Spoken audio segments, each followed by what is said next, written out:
comme on le disait, l'écriture est très importante pour vous. Je disais en début d'émission, je pense que c'est elle aussi qui vous a sauvé. C'est ce que vous dites et vous aimez le dire, plus que les livres d'ailleurs. Vous avez commencé à écrire avant de lire.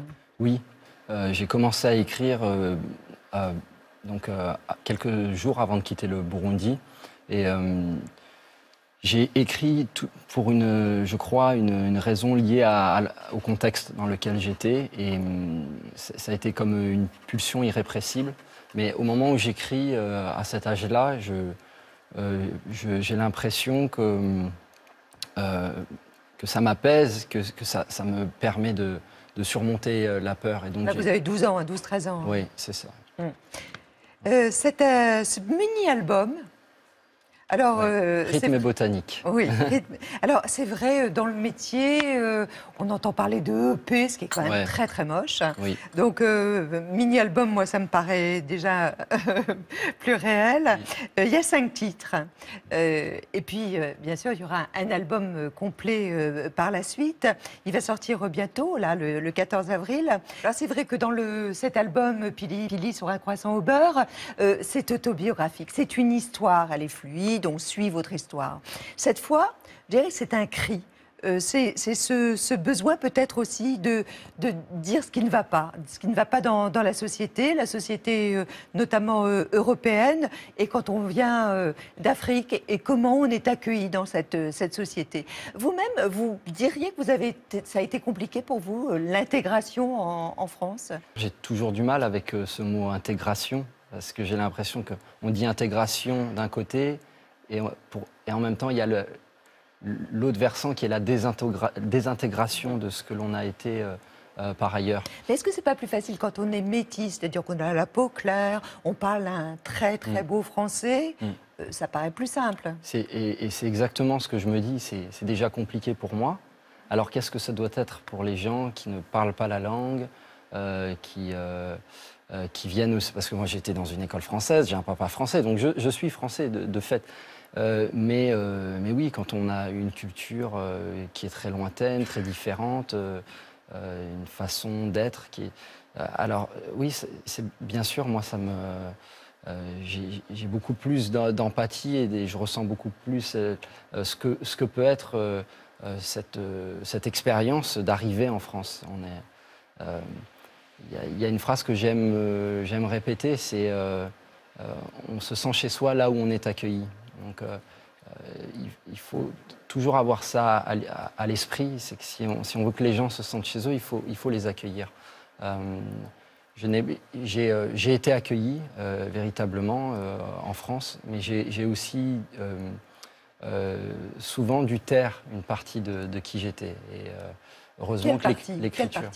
Mais toute cette partie de mon enfance, toute cette partie de ma vie africaine, j'ai senti que ça n'intéressait pas. Il n'y a pas une curiosité, même qui pourrait être un peu, voyez, un peu malsaine? Oui, souvent, on attendait de moi des clichés. Et donc, comme une paresse de l'esprit, en disant, oui, tu viens de là-bas, alors dis-nous des choses qu'on a envie d'entendre de ce lointain. Donc des clichés. Voilà, parle-nous des baobabs, parle-nous des crocodiles. Alors que c'est pas du tout une réalité. Donc c'est beaucoup plus, ça demande plus d'énergie, ça demande plus d'efforts de vraiment comprendre l'autre.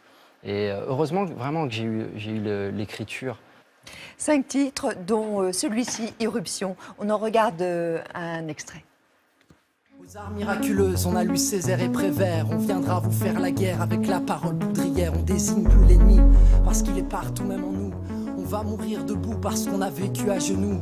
On est sourd aux slogans élimés par trop de manifs.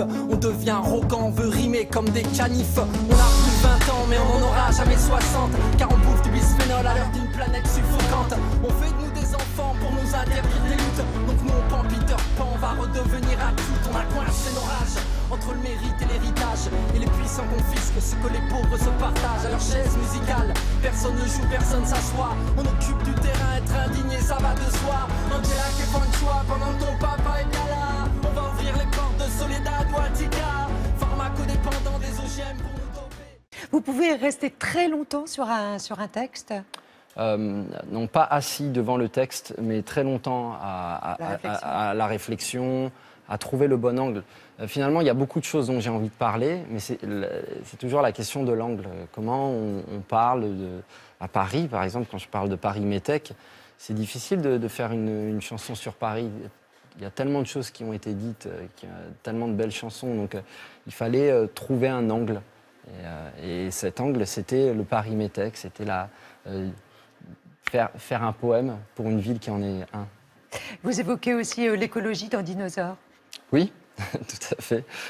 Dinosaure, c'est une réflexion en se disant, sommes-nous les êtres humains les prochains dinosaures? Il y a tellement de périls, il y a tellement d'inconscience dans nos modes de vie par rapport à la planète qu'on se dit on n'est pas en train de se mettre dans la peau des prochains dinosaures. Gaël, qu'est-ce qui différencie l'artiste de l'homme chez vous? J'essaye quand même d'être dans mes chansons comme je suis dans la vie. C'est d'ailleurs pour cette raison que je n'ai pas choisi un nom de scène comme on fait souvent dans le rap. Dès les premiers temps, je voulais que ce soit ma mère, ma grand-mère, enfin tout le monde puisse écouter mes chansons. Parce que je me souviens, à 14-15 ans, j'avais des copains qui rappaient avec moi et ils disaient il ne faut pas que mes parents écoutent parce qu'il y a des gros mots, il y a ceci, il y a cela. Interdit aux adultes. Ouais, c'est ça. C'était un peu la chasse gardée. J'ai toujours voulu assumer ce que je disais en mon nom propre.